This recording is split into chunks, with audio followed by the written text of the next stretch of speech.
আসসালামু আলাইকুম রহমতুল্লাহ। প্রিয় ভাই বোন, আশা করছি সবাই মহান আল্লাহ তাআলার অশেষ রহমতে ভালো আছেন, সুস্থ আছেন। ইতিপূর্বে আমরা মৌলিক সংখ্যার বেসিক অংশটা আলোচনা করেছিলাম। আজকে আমাদের ক্লাস 2-তে থাকবে মৌলিক সংখ্যার প্রশ্ন উত্তর পর্ব। আপনারা সবাই জানেন যে আমরা খায়রুলস বেসিক ম্যাথ যে বইটি আছে, এটা আমরা শুরু থেকে পড়া শুরু করবো এবং কোনো কিছু আমরা বাদ দিব না। এবং আমাদের ক্লাসটা অবশ্যই খুবই শর্ট টাইম ভাবে হতে থাকবে। এইভাবে হাজার হাজার ক্লাস যদি হয় তাহলে সেভাবে আমাদের যুক্ত হতে থাকবে। বেশি লম্বা ক্লাস হবে না, ছোট ছোট, যাতে আপনাদের সবার ভালো লাগে প্লাস জিনিসটা আইডেন্টিফাই করতে সুবিধা হয়। তো চলেন প্রিয় ভাই বোনেরা, আমরা শুরু করে ফেলি আজকে প্রশ্নোত্তর পর্ব। আর ক্লাসগুলো ধারাবাহিকভাবে দেখার চেষ্টা করবেন। এটা কিন্তু 2 নম্বর ক্লাস। 1 নম্বরে বেসিক আছে, সেই বেসিকের আলোকে আজকে আমরা শিখবো। তো প্রথমে আসি, 1 নম্বর প্রশ্নটা আমাদেরকে কি বলা হয়েছে দেখেন। 1 নম্বর প্রশ্নে বলা হয়েছে যে নিচের কোনটি মৌলিক সংখ্যা। যাদের কাছে খায়রুল স্যারের বই আছে তারা তো দেখলেই বুঝতে পারবেন, ষষ্ঠ এডিশনের বই। কোনটি মৌলিক সংখ্যা? দেখেন, একটু আগেই কিন্তু আমরা আলোচনা করেছিলাম, আগে বলতে আগের ভিডিওতে, যেখানে আমরা দেখিয়েছিলাম যে মৌলিক সংখ্যা কাকে বলে। মৌলিক সংখ্যা হচ্ছে ওই সংখ্যা এবং এক ছাড়া অন্য কোনো কিছু দিয়ে কি করা যায় না, ভাগ করা যায় না, তাই না? তাহলে সেক্ষেত্রে এই যে 4টা অপশন আছে, বলছে নিচের কোনটি মৌলিক সংখ্যা। তো মৌলিক সংখ্যা যদি আপনাদের সাধারণত 1 থেকে 100 পর্যন্ত মনে থাকে, তাহলে কিন্তু এর মধ্যে আপনারা অ্যান্সারটা করে ফেলতে পারতেছেন। পৃথিবীতে একমাত্র জোড় মৌলিক সংখ্যা আছে, একমাত্র জোড় মৌলিক সংখ্যা হচ্ছে 2। আর কোনো জোড় সংখ্যা নাই যেটা মৌলিক সংখ্যা। তাহলে দেখেন, এই যে 12কে কিন্তু আপনি ভাগ করতে পারতেছেন। দেখেন, 12 এটা ছাড়াও আপনি ভাগ করতে পারতেছেন, 3 4 12। এটা ছাড়াও আপনি ভাগ করতে পারতেছেন 6 2 12। তার মানে দেখেন, এটাকে কিন্তু এক আর ওই সংখ্যা ছাড়াও ভাগ করা যাচ্ছে, সুতরাং এটা মৌলিক সংখ্যা না। 14 দেখেন জোড় সংখ্যা, এটাও দেখেন ভাগ করা যায়, 14 আর 1 ছাড়াও 7 2 14, 7 আর 2 দিয়ে ভাগ করা যায়, এজন্য এটাও মৌলিক না। দেখেন, 15কে 15, 3 5 15, দেখেন 3 এবং 5 দ্বারা কিন্তু ভাগ করা যাচ্ছে। অন্য কোনো কিছু দিয়ে ভাগ করা গেলে সেটার মৌলিক থাকে না, সুতরাং এটাও মৌলিক না। কিন্তু 13কে আপনি ভাগ করেন তো, দেখেন 13কে 13, এটা ছাড়া আর কোনো কিছু দিয়ে ভাগ করা যায় না, সুতরাং আমাদের অ্যান্সারটা হচ্ছে খ নম্বরটা। তাহলে একের অ্যান্সারটা হচ্ছে কত? খ নম্বরটা। এরপরে 2 নম্বর প্রশ্নে আমরা চলে যাব। আমি প্রশ্নটাও লিখতেছি যাতে অনেকের কাছে বই না থাকলেও তারা যাতে অনায়াসে আপনারা লিখে লিখে করতে পারেন। যাতে বইও কেনা লাগবে না, জাস্ট নিয়মিতভাবে ক্লাসগুলো দেখলেও কিন্তু হয়ে যাবে। হ্যাঁ, আচ্ছা, তো চলেন দেখি আমাদের 2 নম্বর প্রশ্নটা কি বলছে।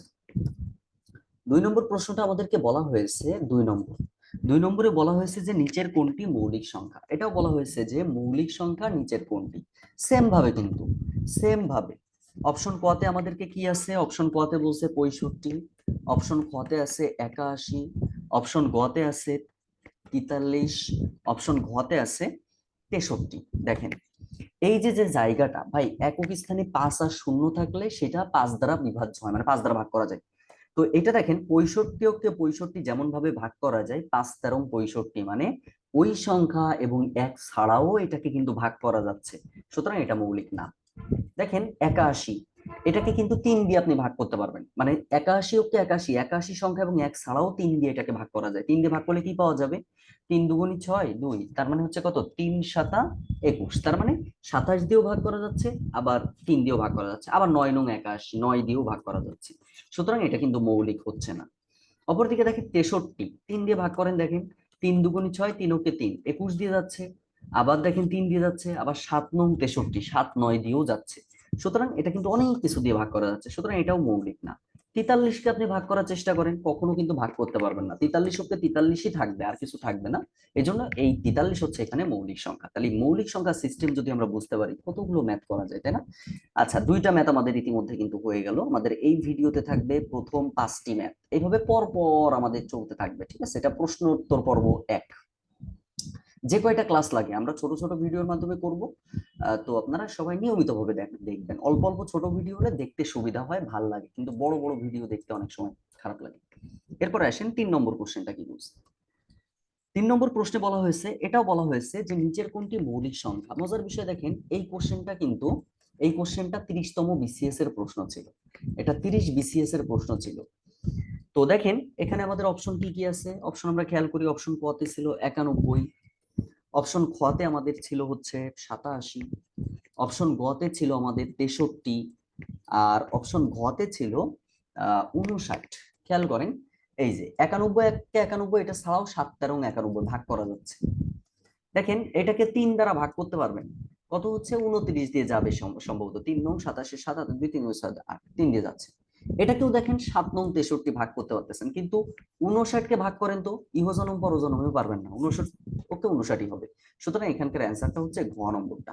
তাহলে মৌলিক সংখ্যার অ্যান্সার যে কিভাবে দিতে হবে আমার ভাই বোনেরা নিশ্চয়ই আপনারা খুব সুন্দরভাবে উপলব্ধি করতে পেরেছেন। ওকে, আচ্ছা, তাহলে 3টা ম্যাথ আমরা শিখে ফেললাম। এরপরে চলেন 4 নম্বর প্রশ্নে আমরা চলে যাব। প্রতিটা ম্যাথই আমরা করব, ঠিক আছে? যাদের ধৈর্য আছে তারাই এই ইউটিউবের ভিডিওগুলো প্রতিনিয়ত দেখতে ভালো লাগবে। 4 নম্বর কোশ্চেন আছে।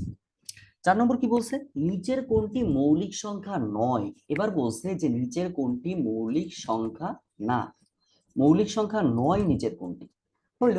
তো আমাদের অপশনে ধরেন কতে দিয়েছে, প্রথমে 23 আছে, তারপরে অপশন খতে দিয়েছে হচ্ছে 21, অপশন গতে দিয়েছে আমাদের 19, এবং অপশন ঘতে আমাদের দেওয়া আছে 17। খেয়াল করেন মৌলিক সংখ্যা না।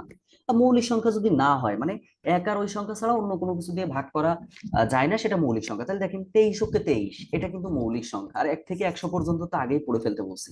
19 কে 19 ভাগ করা যায় না, 17 কে 17 ভাগ করা যায় না, আর কিছু দিয়ে ভাগ করা যায় না। সুতরাং এইগুলো কিন্তু সব মৌলিক সংখ্যা। 23, 19, 17 সব মৌলিক সংখ্যা, কিন্তু 21 দেখেন এটা মৌলিক না। কিন্তু কেন?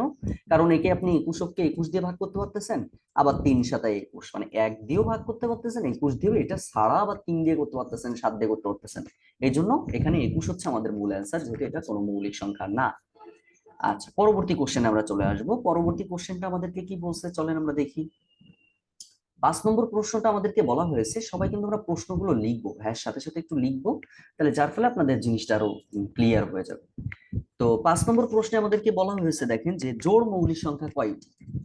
5 নম্বর বলা হয়েছে যে জোড় মৌলিক সংখ্যা কয়টি, জোড় মৌলিক সংখ্যা কয়টি। খেয়াল করেন এখানে প্রশ্ন কিন্তু দুই ভাবে আসতে পারে।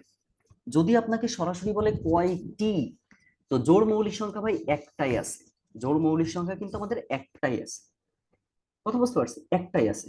কিন্তু যদি আপনাকে বলতো যে জোড় মৌলিক সংখ্যা এখানে কোনটি, খেয়াল করবেন প্রশ্ন যখন পড়বেন তখন কিন্তু খেয়াল করতে হবে, এখানে কোনটি যদি বলে তখন কিন্তু অ্যান্সার 2 হবে, অপশন 2 থাকবে।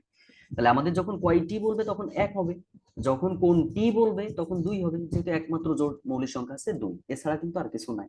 ওকে, তো এই টাইপের ম্যাথ যে নিচের কোনটি মৌলিক সংখ্যা, এই টাইপের 5টা ম্যাথ এখানে আছে, আমরা 5টা শিখে ফেললাম। মৌলিক সংখ্যার প্রশ্নোত্তর 2 থাকবে অন্য একটা টাইপের ম্যাথ, যে এত থেকে এত পর্যন্ত কয়টা মৌলিক সংখ্যা আছে, আমরা ধাপে ধাপে শিখবো।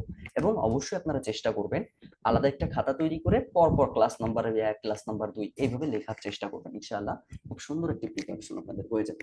সবার জন্য শুভকামনা। আসসালামু আলাইকুম ওয়া রাহমাতুল্লাহি ওয়া বারাকাতুহু।